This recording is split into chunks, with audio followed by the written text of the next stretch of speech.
The door closed on its own. Not slammed, not gently.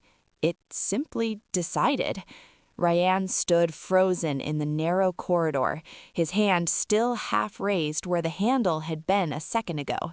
The air felt heavier now, as if the house had taken a breath and refused to give it back. The lights above flickered once, slow, deliberate, then steadied into a dull yellow glow that made the walls look stained, almost bruised.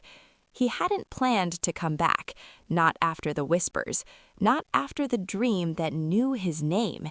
Yet here he was again, inside the same abandoned house on the edge of the fields, the same place people avoided even in daylight. Outside, the wind howled softly, but inside there was no sound at all. No insects, no creaking wood, just silence so complete it rang in his ears. Ryan took a step forward. The floor didn't creak. That was wrong. Old houses always complained. A sudden pressure crawled up his spine, the feeling of being watched from very close, too close. He turned sharply. Nothing, but the air behind him was colder. He swallowed and moved deeper into the corridor. Doors lined both sides, all shut, all identical. As he passed them, something brushed against his thoughts. Not a voice, not words, but memories that didn't belong to him. A child crying behind a locked door, a man praying in panic, a woman laughing while no one else could see her. Ryan grabbed his head. "Stop," he whispered, though he didn't know who he was speaking to. The whisper answered back, not from the walls, from inside his own chest. "You returned because you were called." His breathing quickened. "I didn't call anyone."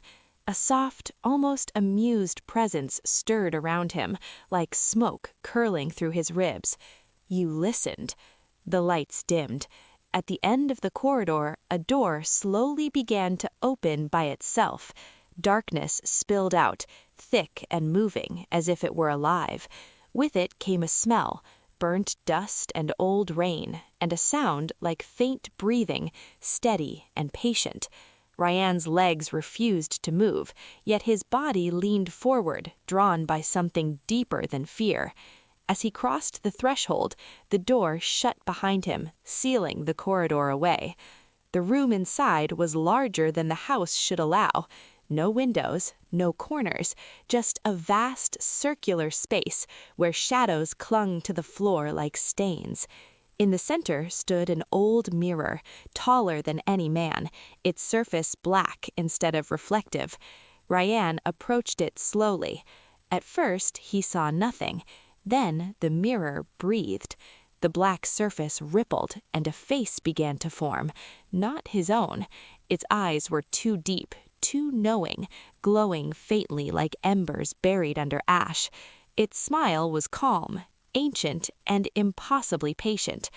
"You remember now," the figure said aloud, its voice layered as if many mouths spoke at once. Ryan staggered back. "I've never seen you before." The smile widened. "You have, before you learned how to forget." The room darkened further, and the mirror's surface peeled away like liquid. From it stepped something tall and thin, its form shifting between shadow and flesh, never settling long enough to fully understand. Symbols burned faintly along its skin, marks older than language. A Jinn, not summoned, not trapped, awake. "You heard us as a child. You answered when others closed their ears. We followed you quietly, patiently." Ryan's memories fractured.